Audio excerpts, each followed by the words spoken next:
Hi, Gregg of the News Tribune at CenturyLink Field in Seattle. What did we learn today about the Seahawks in their 21-20 escape from the Bengals in the season opener? It was an escape. Pete Carroll called it the rope-a-dope, and then for some reason told me to tell the rest of the beat what that references were pertaining to, as if I was the only one in the room that was born in the 1970s in Muhammad Ali's time.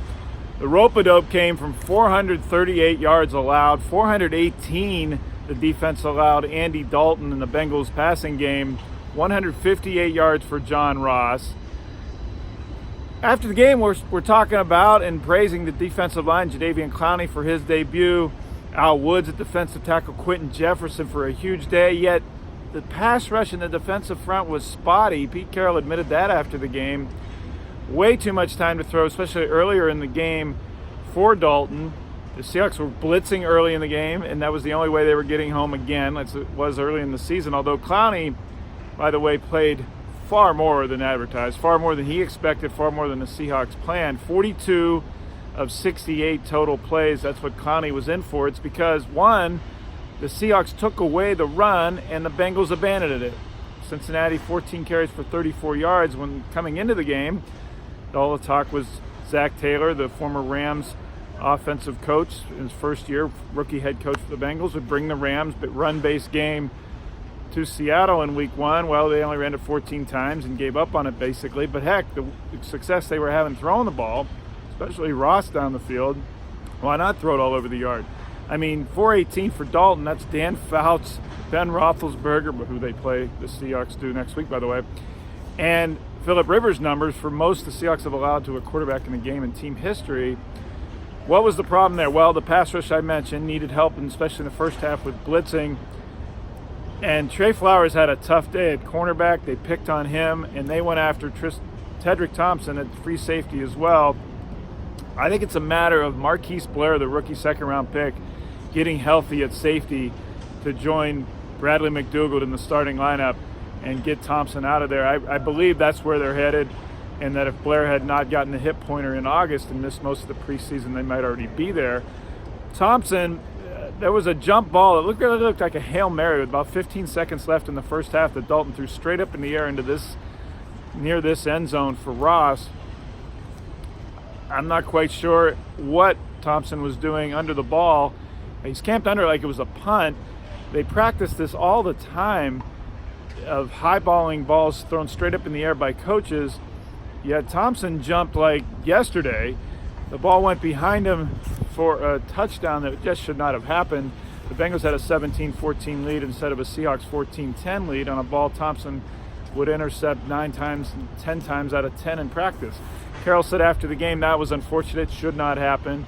Obviously mistimed his jump. Thompson, to his credit, said, I don't know what happened, but I got to make that catch though, and he needs to.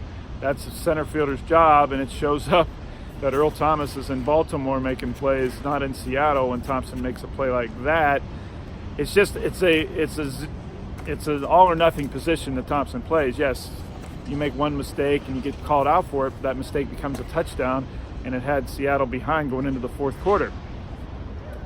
Offensively, well, Chris Carson did what was advertised by Brian Schottenheimer in the fall, catching the ball. He had 6 catches on 7 targets to lead the team. 6 catches, almost a third of what Carson had all of last year catching passes. He had 20 catches on 24 targets last year. He had 6 on 7 today, and one of them was important, a 10-yard catch in the second quarter where he bowled through 4 Bengals. No receiver, maybe not even DK Metcalf, who we'll get to in a second, would have had bowled through 4 Bengals to get to the end zone for a touchdown in the second quarter. Metcalf, I just wrote a story online at the News Tribune about his debut. 4 catches, 89 yards, to me doesn't tell the story. The story is one play he made in the third quarter. Wilson was scrambling around. The Bengals sent only 2 rushers, dropped 9, so Wilson needed more time for his receivers to get open.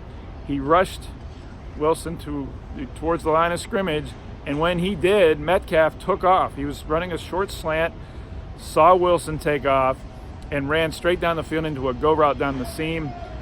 Beat his defensive back. Wilson perfectly plopped the pass into Metcalf's stride. 25-yard play on a third down. That's a play that a rookie's really not supposed to make. Of course, most rookies don't get up at 5:30 in the morning in July in Los Angeles and work out on UCLA's campus with their starting quarterback like Metcalf worked with Wilson in July. There's a lot of behind-the-scenes work that Metcalf and Wilson have done, and it showed up on that play in particular.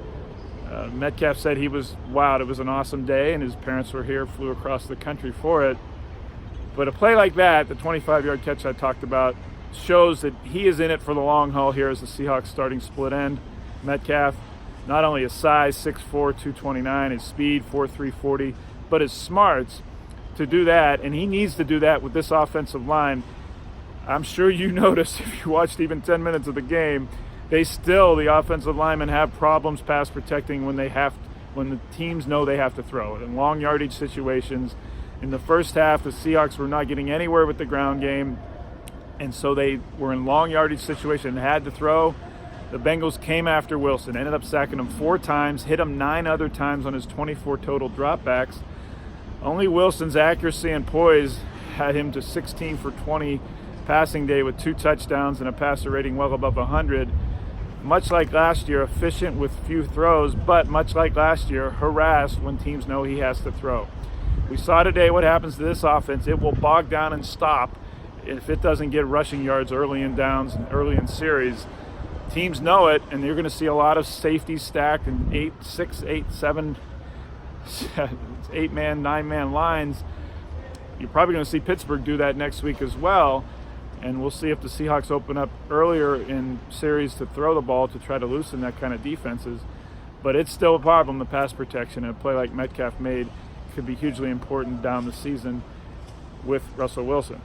A couple injuries. No, Poona Ford left the game. No word on how injured he is, but he left the game in the second half. Will Disley, first time playing since September 30th. Now he got hit in the knee. He had a patella tear in his knee last year and cost him his season after 4 games. Well, he got hurt again. Didn't play much of the second half. Pico didn't have much more to say about that, but he will hopefully tomorrow when we talk to him day after. Lots to cover here. It's at thenewstribune.com and on Twitter, as always, at GBellSeattle. Thanks for watching.